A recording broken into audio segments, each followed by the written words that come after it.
ഇപ്പൊ ഇവിടുത്തെ മൊത്തം കേരളത്തിലെ ഗതി എന്താ?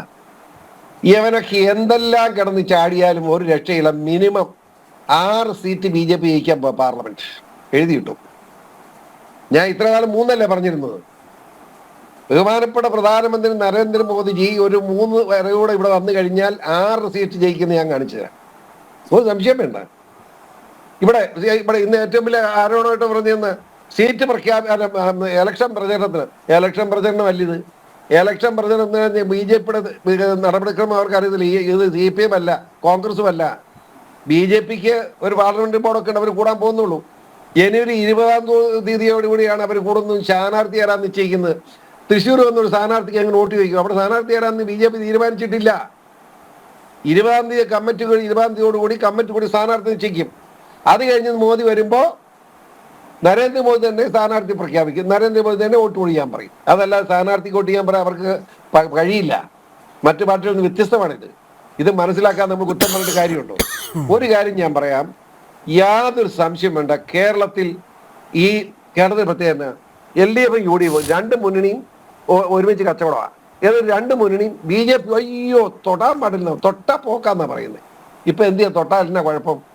അതിന് പറയുന്നത് ക്രിസ്ത്യാനി ക്രിസ്ത്യാനി പോയേക്കരുതേ. ആ മണിപ്പൂരിലാണ് ഒലത്തിന്ന്. മണിപ്പൂരിലൊന്നും ഒലത്തിയിട്ടില്ല. മണിപ്പൂരിൽ കൊക്കികളും മെയ്തേകളും 2 വിഭാഗങ്ങളാണ്. അവർ 75 കൊല്ലത്തിൽ കൂടുതലായി ഈ തർക്കം വെടിവെപ്പ് നടക്കുന്നു. ഇത് നിർത്താൻ പറ്റിയിട്ടുണ്ടോ? ഇത് എത്ര കോൺഗ്രസ് എത്ര കൊല്ലം ഭരിച്ചു? കമ്മ്യൂണിസ്റ്റുകാരൻ ഈ സഖാക്കന്മാരുടെ പിന്തുണയോട് ഭരിച്ചില്ലേ? നമ്മുടെ സിംഗ് നിർത്തിയോ? ഇല്ലല്ലോ.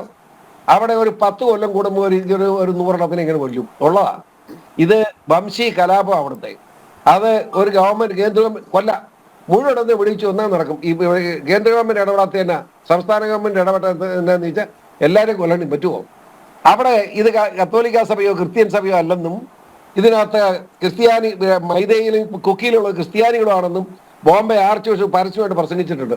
എന്നിട്ട് ഇവിടെ പിണറായി ഇടപെടലെല്ലാം കൂടെ പറഞ്ഞത് എന്താ? മണിപ്പൂർ ക്രിസ്ത്യാനിയെ കൊന്നില്ലേ? മണിപ്പൂർ ചർച്ചയാക്കി നേരിട്ട തെരഞ്ഞെടുപ്പിൽ കോൺഗ്രസിനുള്ള സീറ്റൂടെ വടക്കിഴക്കൻ സംസ്ഥാനങ്ങളിൽ പോയി തുടങ്ങി. ഇപ്പൊ വേറൊന്നും ചോദ്യം കേട്ടില്ലായിരുന്നു. എനിക്ക് ചിരി വന്നു.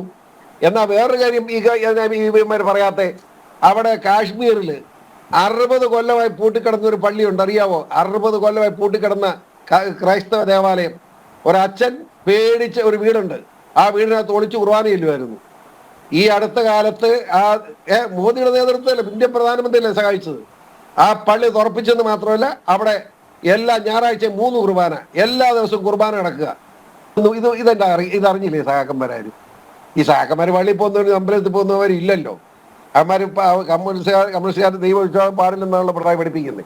അല്ലെങ്കിൽ ദൈവവിശ്വാസം ഉണ്ടെന്ന് പറഞ്ഞാലും പള്ളിയിൽ പോകില്ല, അതുപോലെ ക്ഷേത്രത്തിൽ പോകാറില്ല. അതൊരു സാരമില്ല. ഇതിപ്പോ കാശ്മീരിൽ ഇങ്ങനെ നടന്നു എന്നുള്ള വീണ്ടാൻ ഒരുത്തനും ഇല്ല. മണിപ്പൂർ കൊലപാതകം എന്നാ പറയുന്നത്. ഇവർക്ക് വേറൊന്നും പറയാനില്ലേ? ഇവിടുത്തെ വികസന കാര്യം പറയട്ടെ. വികസന കാര്യങ്ങൾ കേന്ദ്ര ഗവൺമെന്റ്, നിങ്ങൾക്ക് അറിയാമോ? ഇപ്പോ ഈ നബാർഡിലൂടെ കേന്ദ്ര ഗവൺമെന്റ് കാർഷിക മേഖല വരുത്തിക്കൊണ്ടിരിക്കുന്ന മാറ്റങ്ങൾ. ഞാൻ ഇന്ന് അതിന്റെ ഒരു കമ്മിറ്റി ചർച്ചയിൽ പങ്കെടുക്കുന്ന ഒരു 2 മണിക്കൂർ ഒന്ന് ആലോചിച്ച് എത്രക്ക് ഇപ്പോ ഒറ്റ ഉദാഹരണം സമയം കുറവുണ്ട് പക്ഷേ എനിക്കറിയാം, എങ്കിലും പറയുക. ഇപ്പൊ ഈ റബ്ബർ കൊണ്ട് ആരും രക്ഷയെന്ന് എല്ലാവർക്കും മനസ്സിലായി. 150 രൂപയ്ക്കുള്ളിൽ കിട്ടുകയില്ല. 200 രൂപ ചിലവുണ്ടായാലും കിട്ടുകയില്ല. ആരും കാശ് കൊടുക്കാനില്ല. പിണറായി 250 രൂപ റബ്ബറിന് വില കൊടുത്തോളാന്ന് പറഞ്ഞ അധികാരത്തിൽ വോട്ട് പിടിച്ചോനെ. അപ്പൊ വന്നിട്ട് ഇപ്പൊ 140, 145 നിൽക്കുക.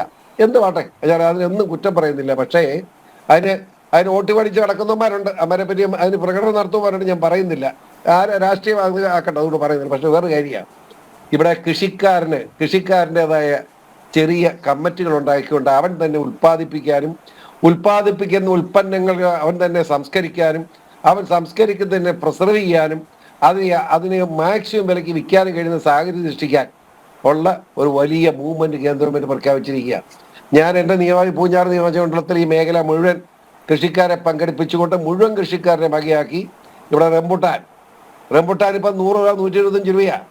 മിനിമം 300 രൂപയെങ്കിലും കൃഷിക്കാരന് കൊടുക്കാമെന്ന് ഞാൻ നോക്കുന്നത്. ഒന്ന് കാണിച്ചു തരാം. ജോലി ചെയ്യണം, എല്ലാം പറ്റുകയില്ല. അതായത് അത് വേറെന്തറിയാമോ? ലോകത്തിൽ എന്താ നമ്മുടെ ദൈവത്തിന്റെ നാടെന്ന് കേരളത്തെ വിളിക്കുന്നത്? ഇതുപോലെ കാർഷിക മേഖലയിൽ ഗുണകരമായ കാലാവസ്ഥയുള്ള ഒരു നാട് ലോകത്തൊരിടത്തും ഇല്ല. മനസ്സിലാക്കണം. കേരളത്തിൽ 20 ഡിഗ്രി താഴെ വരുന്നില്ല, 40 ഡിഗ്രി മുകളിൽ പോകുന്നില്ല ചൂട്. മനസ്സിലായില്ലേ? 20 താഴെ വന്നാലും ന്യായമായിട്ട് അന്തരം വരും. അപ്പൊ 40 ഡിഗ്രിക്ക് മുകളിൽ പോകുന്നില്ല. ഇത്ര സുഖമായ ഒരു ഭൂപ്രദേശം മനുഷ്യൻ ജീവിക്കാനില്ല. കാർഷിക മേഖലയുടെ വളർച്ചയ്ക്ക് ഉതകുന്ന ഒരു സ്ഥലം ലോകത്തൊരിടത്തും ഇല്ലെന്ന് മനസ്സിലാക്കുക. ആ നമ്മളാണ് എന്നിട്ട് കുറ്റം പറഞ്ഞുകൊണ്ട് നടക്കുന്നതല്ല. നമ്മൾ എങ്ങനെ നന്നാകണം എന്ന് ആലോചിക്കണം എന്നാണ് എനിക്ക് പറയാനുള്ളത്.